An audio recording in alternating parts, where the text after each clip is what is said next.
Hello everyone, my name is Bhavesh Chakor and today's my video topic is JPA in a Spring.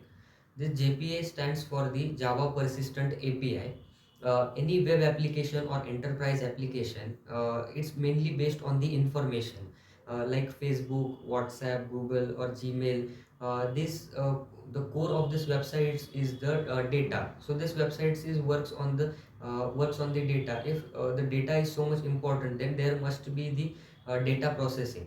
Data processing and management. So to process and manipulate this data, this first data needs to be stored in somewhere. uh, this data cannot be stored temporary, because if we shut down our application, then all the data will be lost. And so after rebooting our application, this data still needs to be accessible. So to do this, this data needs to be stored somewhere. Uh, then this data can be stored into the files or can be a database. To store the data into the database, one way is the JDBC. But the problem with the JDBC is, in the Java, our coding is mainly or based on the objects. So we write the objects, but in our database, the information is stored into the row or column, that is in a table format. The converting over the objects, converting this object information into the database with the JDBC is a very hard task, because in the JDBC we have to manually send the each variable and each variable of objects into the data, which will be hard task. So to avoid this problem, the ORM was introduced. The ORM is a object relational mapping. So the basic or main functionality of this ORM is, the class or the object of the class, the one class and object of this class is directly stored into the table. Then So it will be easy for the developer, because the entire class of the entire object can be directly stored into the database, and each variable will be automatically stored. Now the how ORM stores this data from objects to table is, the class name of the class name is referred as a table name, and the each variable names into that particular class is referred here in table as a columns. And each reference of this class, that is each object of this class, is like a one row in this table. To do this, ORM needs various tools like Hibernate or iBatis or OpenGPA, TopLink. So using these tools, ORM sends this data from object to table. Now, uh, let's say we have created one project using the Hibernate tool.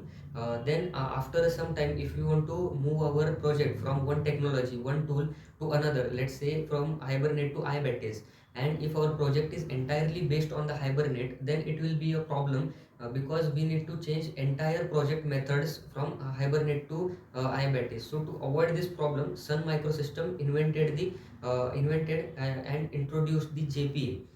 So this JPA is like an intermediate medium between this project method and the project method and actual implementation. The JPA defines JPA is like specification, and whereas the various tools of the ORM are the implementation of this specification.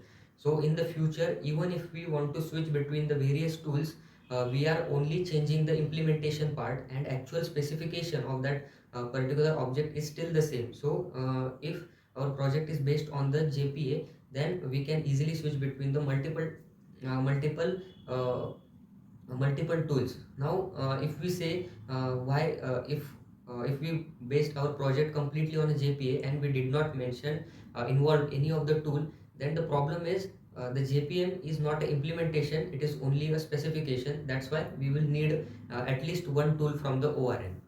Now this JPA consists of various layers. First one is a model layer. This model layer consists of various annotations. Like first annotation is an entity annotation. So this entity annotation is, when written on the class, it defines as the this particular class is going to be mapped into object of this particular class is going to be mapped into the database. Then second is the id annotation. So this id annotation defines that it is a primary key into particular that table. Then next one is the generating value. The generating value annotation defines that how the primary key will be generated, whether it will be auto generated or it will be a manually generated. Then other layers are DOA layers or a service layer, then a controller layer. So again, this controller layer have multiple annotations, like one is a REST controller annotation. So this annotation defines that this particular controller is a primary controller, and it will have all the requests of the particular project. Then the other is the auto-wired annotation. When auto-wired annotation is written on one reference, then at the starting of the project, the object of this particular reference will be created and stored into the container. Then other annotations are request mappings, and request mapping consists of three mappings: post mapping, get mapping, delete mapping.